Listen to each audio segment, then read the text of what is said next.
Hey, what's going on, everybody? BDO44 coming at you with another video. All right, so as promised, I'm going to react to the Los Angeles Lakers and the Sacramento Kings game. Um, Triple overtime tonight, man. Triple overtime. Lakers lose. The game that we saw tonight, it was such a good effort. I mean, you want to start off by saying positive things about who played tonight. I want to give a lot of credit to Russell Westbrook, who came in there and just would not let the team quit. Granted, there were moments, but at the end of the day, you want to point out the positive stuff first. And he just was relentless, excellent on the offensive boards. We really needed rebounds tonight. Got outboarded pretty bad. He helped us quite a bit with the production that we were able to muster. Um, Malik Monk was also very, very good out there tonight, hitting shots. Unfortunately, when I say very, very good, that has nothing to do with some of the passes that he forced out there tonight, because he was turning the ball over in some key moments that really, really did not help. Some of those forced passes were just ultimately not the thing. But all in all, his efforts were good. I love that left-handed finish he had in the paint.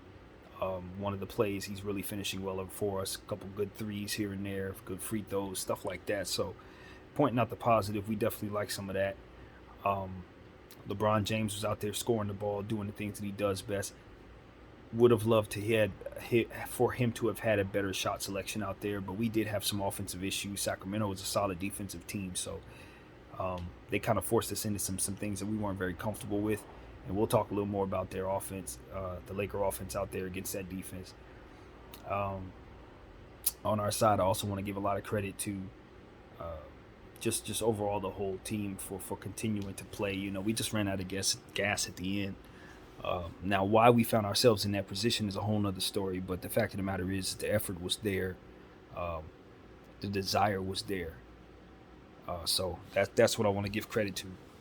All right. Now, what really happened? What did I see? Okay. Um, Lakers played a valiant effort. We had a situation, in my opinion, where if you want to talk about the game itself, it's like you're separating two different things. You talk about the game, and then you're talking about the three overtimes. The game itself, the Lakers were playing pretty good, but what we had was AD struggling to hit shots, and he would miss shots, and they wouldn't be rebounded, and as a result, the Kings would go down there and get easy buckets. We found ourselves basically behind the eight ball a lot of the time, really just simply because of missed shots and bad offense. You know, the defense was poor, and it's going to stay poor. We have accepted that. We are allowing that to just sit in our spirits, and we are not going to waver from that truth. The Lakers are a bad defensive team this year, and that is it. However, offensively, we have so much potential, and yet we run such horrible, stagnant offense. You got to understand, from my perspective, we have five of the greatest players to ever play the game. They're all on this team: Carmelo Anthony, LeBron James, Anthony Davis, Russell Westbrook. We got Dwight Howard. We got Rajon Rondo. We got a lot of offensive minded guys, defensive minded guys, all different types of talent. But the offensive system that we run is not up to par. And what I see is an opportunity for so many different offensive minded coaches to put their imprint on this roster with all these great offensive players. And that opportunity is not available to them because they got Frank Vogel sitting in the seat. That's the God's honest truth. Frank Vogel got in the way tonight. How did he get in the way tonight? The same way he gets in the way every night, by not allowing size to be on the floor in key moments when you need it. At the end of regulation, 1 minute to go, Los Angeles Lakers, if I'm not mistaken, we had the lead. But what did we end up having ourselves have happen? We ended up giving up offensive rebounds that led to points that ended up tying up the basketball game and ultimately led us into that overtime rabbit hole that we ended up funneling down. It was why we were in that situation in the first place, because our coach decided it was a very good idea to not play either DJ or Dwight Howard down the stretch of the game yet again. And when this happens, we get out rebounded each and every time. I'm going to point it out every night, Because I know it's a lot of people on board with AD playing the center, but AD told us himself he doesn't want to play the center. He told us that when he came here. It's not because he's bougie and doesn't like the center position. It's because he knows, like I know, that he is not a true center. That in his mind and his heart, he is a guard with a center's body who never learned how to be a center. He didn't learn how to rebound like that. And we saw on many possessions throughout this season where Frank Vogel has left him out there to be the last line of defense rebounding and has either left LeBron James or Carmelo Anthony to play the 4, and it has left us getting out-rebounded and beaten on the glass offensively each and every time. Second chance points for the other team, one shot takes for us, and it leads to us losing because we're not a good defensive team. So what happens is we end up giving up offensive rebounds, second chance points to teams that are already scoring on us anyway. And we also find ourselves not doing a whole lot on the offensive end to where guys just start getting tired, guys start getting despondent, guys just start losing their mental focus because the offense is so stagnant, in my humble opinion. We saw situations where LeBron James was caught with the ball on the left side of the floor with his back to the basket, and it was players just standing around watching him make his move. And the best offense we could come up with was a fadeaway J for LeBron that either fell or didn't. That's not offense. That's not offense at all. That's one guy shooting a fadeaway shot while the offense stands around and the defense hones in on that guy who's shooting the fadeaway shot, putting themselves in positions to box out everybody who's standing still, putting themselves in a position to stay home or cheat if necessary because no one's moving. So it just gives them all kinds of opportunities to do whatever they need to do to stop that jump shot that's inevitably coming. We saw that happen more than once tonight. And I've seen enough of this nonsense. Fire Frank Vogel. Do yourself a favor. We went to 3 overtimes with a bad Sacramento team on our own home floor without 2 of their starters. Rashawn Holmes and Harrison Barnes were both absent from this game, and we still lost.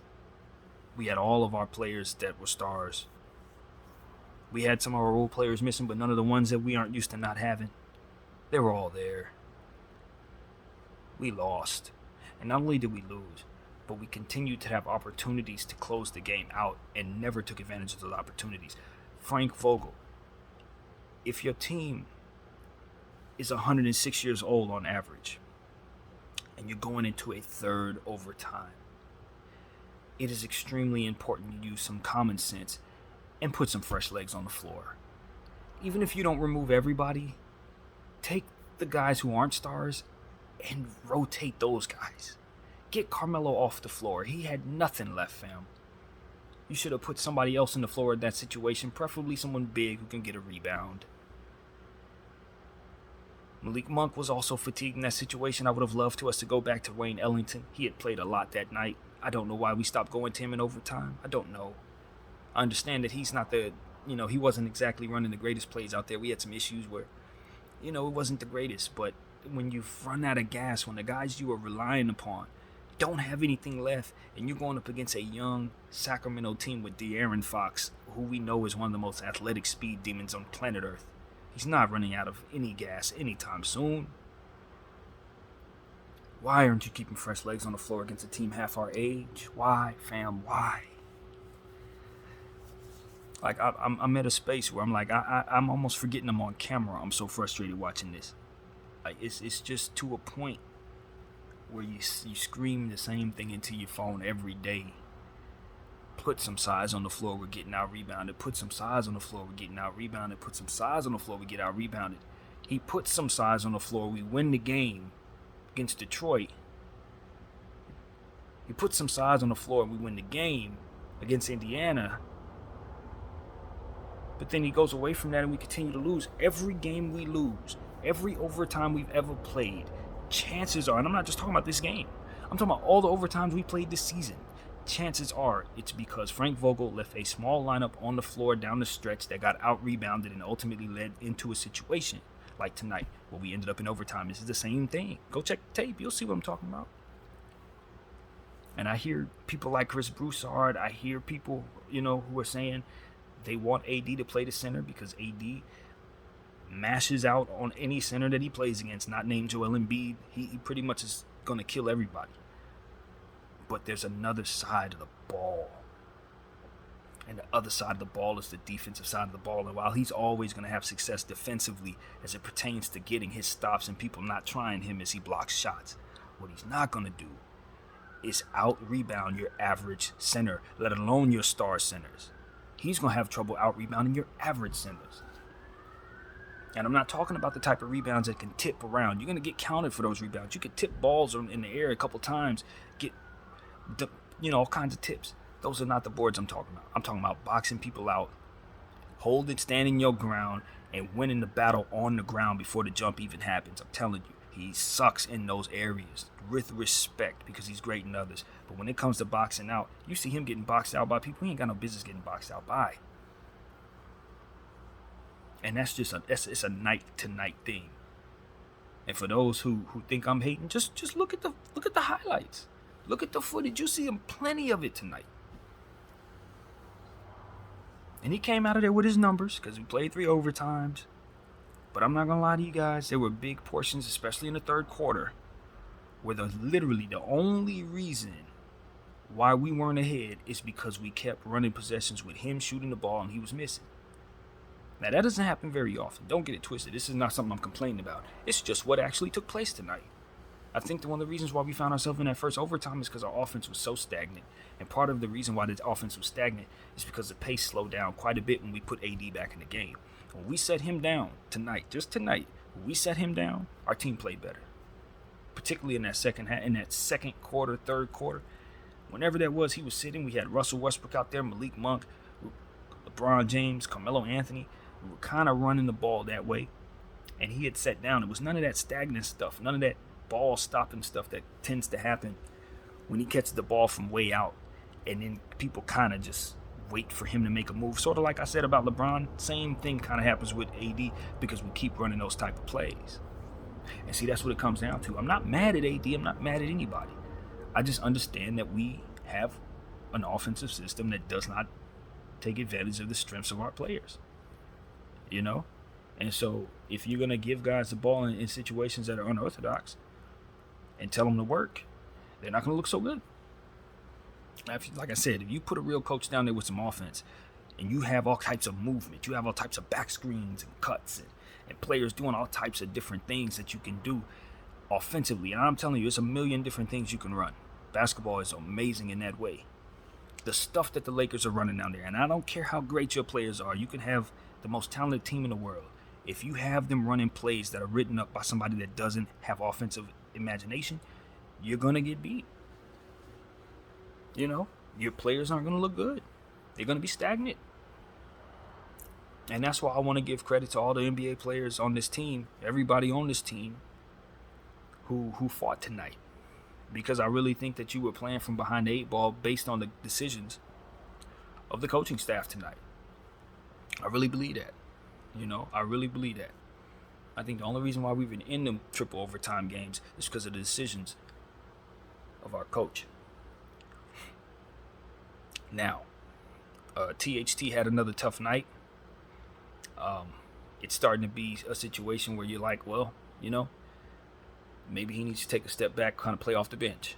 Not that makes us a better team necessarily based on his speed and his youth and all of that, but just off the strength of the fact that we're asking him to be a little too much too soon, and we don't want to make the Kuzma mistake with this kid. You don't have to be the 4th best player on this team. Just be yourself. If you come out of there with 25 points, 8 assists, and 8 rebounds, happy-go-lucky. If you walk out of there with 15 points, 2 rebounds, 2 assists, so be it, because you're a young player. But I think the role that we have him in is making it so that we're relying upon him to play well, and I don't love that for him. I don't love that at all. So that's how I feel about that situation. What else? Carmelo Anthony, I want to give him a lot of credit. He played so hard. He just ran out of gas down the stretch of the game, but he hit some huge shots, even when it was out of range. Even throughout having those situations where I'm saying he was out of gas, he was still hitting clutch shots for us. He was phenomenal tonight. He once again shows us that he probably should have been in purple and gold the whole time. And, I couldn't be more happy with his production. And I hope that we can kind of get good so that his tenure here can be remembered the way that he's playing, which is great. So I ain't got a whole lot bad to say about Carmelo Anthony. He's fighting hard, and he's giving us what we need. Defensively, he was never the greatest defensive player in the world. So any effort that he gives me defensively or any stops that we get as a team, I'm happy about. And one of the things that I'm most happy about is how unselfish he's been.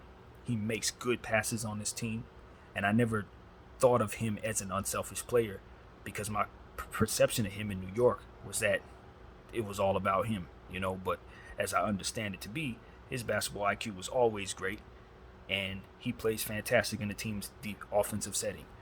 And that's just something I've been paying a great deal of attention to and have really appreciated. And as I've mentioned this before, one thing I saw tonight, it was a couple situations where he caught the ball and had to readjust his jump shot. In situations like that, I've been paying attention to the fact that he misses most of the shots that he has to readjust.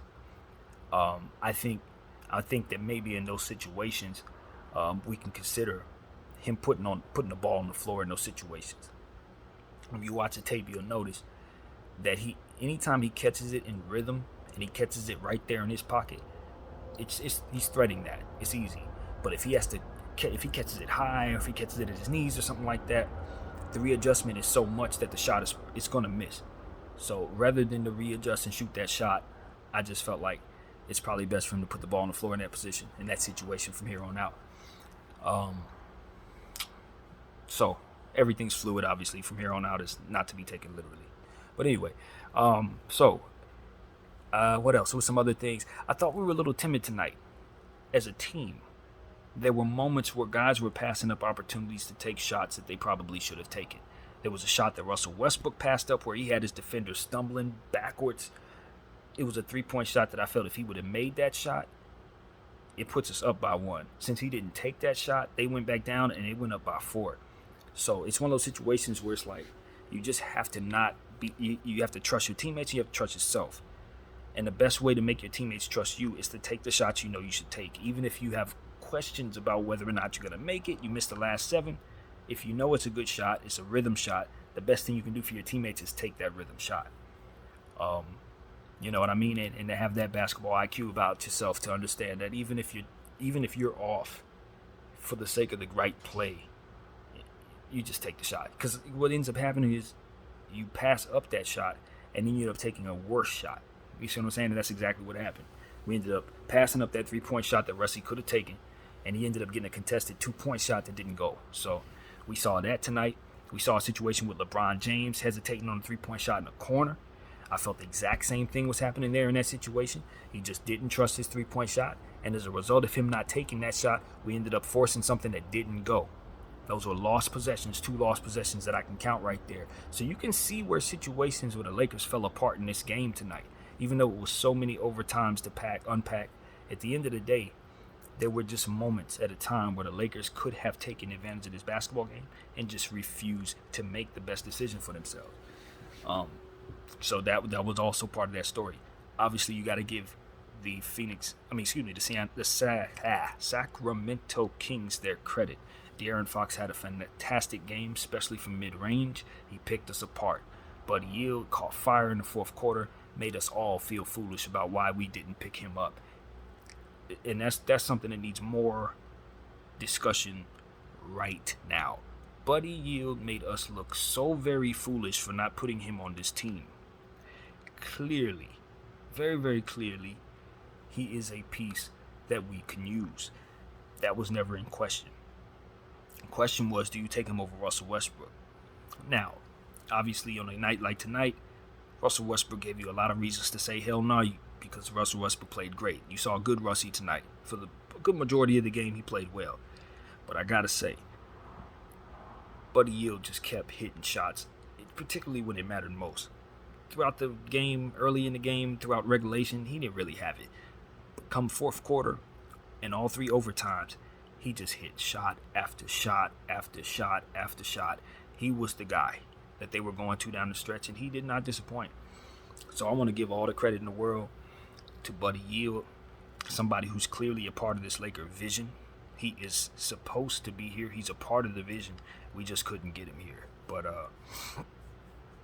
he showed me why he should be here. Simple as that. He showed me why he should be here. And maybe we don't get him this season, but eventually he will put on purple and gold, in my opinion. Unless things go continually well in Sacramento. You know what I'm saying? But yeah. So I was really, really pleased with what I saw from him. Tyrese Halliburton played well tonight, as I suspected. He had been struggling a little bit, so I expected him to play well. He did. Rebounded very well for their team, helped them a lot. Davion Mitchell did what Davion Mitchell does. He didn't show up in the box score as much tonight, but he did hit some threes, which I think is encouraging because he's not a very good shooter. So you love seeing that from him. And then, of course, defensively, well, you saw what happened to us. The first 3 quarters of that game were pretty much stagnant, and I think I failed to tell you guys just how pitifully horrible that game was from an offensive perspective through 3 quarters. It was bad. I think the Lakers had scored, and the Kings too, scored maybe 140 points between them through 3 quarters. It was ugly. But I think once overtime started to kick in, guys started to shake off some of the rust, especially some of the players who had been cold. AD started hitting some shots. Buddy Hield started hitting some shots. De'Aaron Fox's shooting percentage started getting better. I think De'Aaron Fox ended up attempting like 39 shots tonight or something like that. It was crazy, but ultimately he got the victory, and we walked out of there losers. Tristan Thompson. You want to give Tristan Thompson some credit, man. You know, he's supposed to be a guy who's stuck in NBA Siberia, probably should be a part of a winning situation right now. You know, you would think that it would be over for a guy like that. But no, absolutely not. He came in tonight and really played a spirited basketball game for the Sacramento Kings. He was very much a part of why they won tonight, especially in the absence of Rashawn Holmes. You just don't expect a guy like that to come out and play with that kind of energy through 3 overtime periods. So I was very impressed with him and Alex Lynn. Both of those bigs came out, played well. Metu as well. I didn't know Metu's name before the game, but I did reference that they have a center that had been playing well. He gave them some very good defensive minutes out there tonight. So he's on my radar. I like what I saw in limited minutes. He was good. Also, Marvin Bagley. We talked about Marvin Bagley as well. He's coming back finally from a long time away from the game while they were trying to figure out what they want to do with his trade value. They've brought him back in, and he played very well. I said to you guys earlier today that he's a better offensive player than he's been able to show. We saw some of those offensive tools tonight. He put the ball on the floor, laid it up real nice in the situation. Had some good shots here and there, did some things that I really, really appreciated, and just made himself overall available on the defensive end. So Marvin Bagley had a pretty good game, and that's what I was hoping to see for their team. What else? That's what it really came down to, man. Just the Los Angeles Lakers played hard, but did not do the things that they needed to do to win. There were certain situations where we had the game pretty much iced, and we couldn't close it because we're so poor defensively and our offense is just stagnant. And this is the problem. The Lakers aren't going to be able to get stops, as we've already said. So it's so very important that we get our offense straight, man. It's that simple. We get our offense straight. I know a lot of people want to talk about defense, and they say, "Oh, the Lakers suck so defensively." I just don't think that's a conversation starter anymore. I don't think that's a conversation starter anymore. I'm not one of those people that's going to be sitting here saying, "Well, Shaq didn't shoot threes in his tenure." Of course, Shaq didn't shoot threes in his tenure. Shaq could not shoot threes. The Lakers cannot defend. But there are things that with our roster we can do that we're not doing. More motion offense, things of that nature. More everything. And please, I didn't give this much credence in the last video, but it's very important we say this tonight. I think the Lakers are shooting too many threes. Now, I don't mind that the shooters are shooting threes. Wayne Ellington, Malik Monk, fire away. I'm talking about LeBron James, Anthony Davis, and Russell Westbrook are shooting too many threes. Our superstars are shooting too many threes. Yeah, Anthony Davis's three-point shot hasn't been falling for the last couple days. I've seen him hit the shot many times, so I'm not saying that he shouldn't be shooting them, but I think some of the shots that we're asking him to take right now, they're flat-footed shots. The three-point shots that I've seen AD hit and that he hit consistently are the type of three-point shots that we had him hit in the playoffs that first year that he was here in 2020. That when he ran off a screen, that curl screen, and he was able to pop up behind the screen and catch the ball, catch and shoot off a three-point shot in the corner or in those high-end areas near the top of the three-point line, those awkward angles. When he's able to catch the ball off of curls, that's a rhythm three-point shot for him. We need to give him that three-point shot more often. What we have him doing is doing regular catch and shoots, standstill catch and shoots. They do not necessarily fall as well for him. But if he can catch them things off a curl motion, he makes those three-point shots. That's a rhythm shot for him. We need to start, and that's what I'm saying. If an offensive coach is gonna do this, they're gonna go back and look at all the different things that Anthony Davis did successfully in New Orleans and here. And then they're going to find ways of getting him those motions. Because all it really is about his mechanics. He's such a phenomenally gifted mechanical player. Just like Carmelo Anthony is. I'm talking about catching it in his pocket and all that. Great, phenomenal mechanical players. But if you ask them to improvise, just like Carmelo, that's not necessarily his game. So what you need to do as a coach is find out what he does best and put him in a position to do those things. So that's why I've been looking at okay, what does he do best? Oh, he's great at this. Get him off them curls, catch and shoots. Okay, more motion offense. All this talk about having him at the top of the key with his back to the basket and have people kind of roll around him and then have him kind of post up in a triple threat and then eventually come up with a jump shot, that's bullcrap. We can get mad at Anthony Davis for attempting that, but those are plays that shouldn't even be run. That shouldn't be that way. That should be some entirely different scheme and something that should be involving much more ball movement, player movement. So I'm going to scream that to the mountaintops. You're going to get sick of me saying it, and I'm okay because I'm sick of saying it, but it's going to be heard. And also, rebounding. Lakers did not rebounding tonight. We've discussed why. I think the Lakers are going to have to invest in getting us another center. I know we don't like playing Dwight Howard and DJ too much. I get it. They're not the most productive guys at this stage in their careers. They don't finish as well as they used to. They don't defend as well as they used to. So I am not in love with playing them as much as I'm asking us to play them. I don't want Laker fans or anybody to get it twisted. I don't love playing them dudes that much. But we have to have somebody on the floor to help AD rebound. We have to have somebody on the floor to help Carmelo rebound. We cannot get away with this. We haven't been getting away with this. And the problem is that these are issues that don't have anything to do with our team gelling. These are issues that don't have anything to do with Russell Westbrook turning the ball over or not hitting shots. These are issues that are going to continue to happen until we make those adjustments from a schematic standpoint.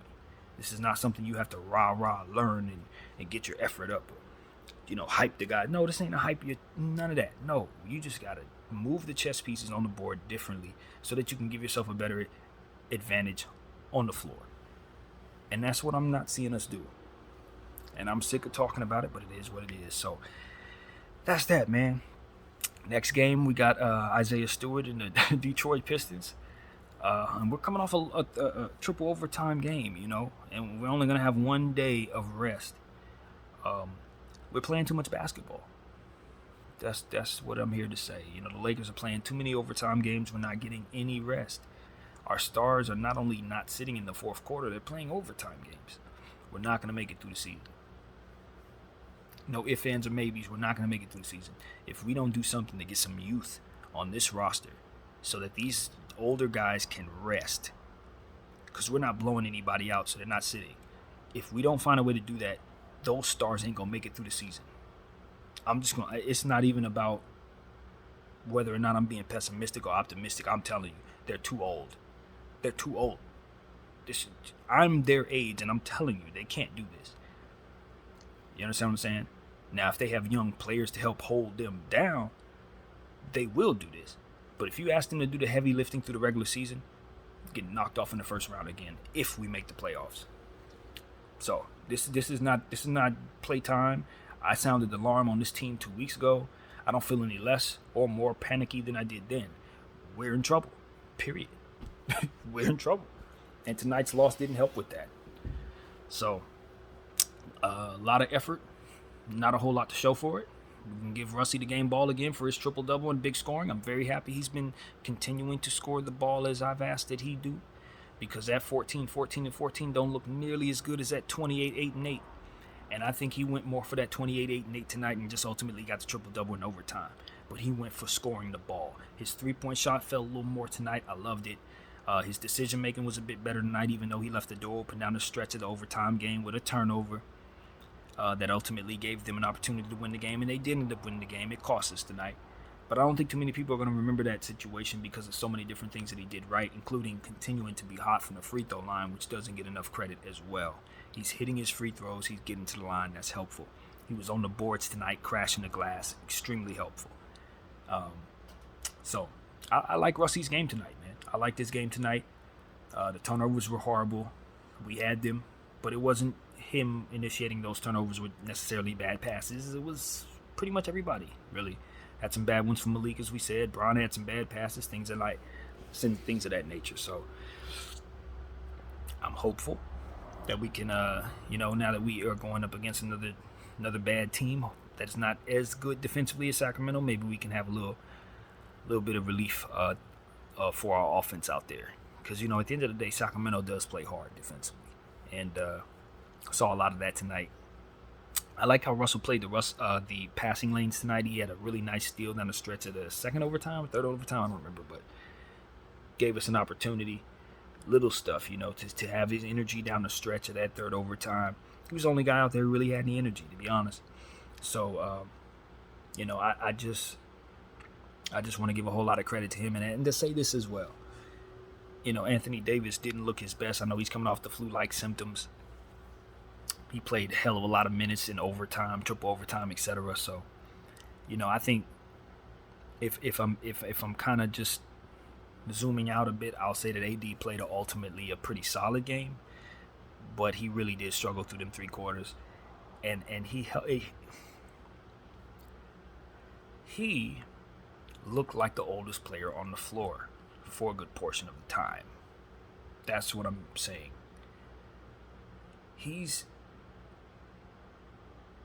doing his best to, keep going, keep pushing and do everything that we need him to do, but he just plays at a slower pace than the rest of the team right now, and it really was noticeable tonight, and it hurt us a little bit, when we were force feeding it to him with the stagnant stand around, and he was missing shots. It really hurt us.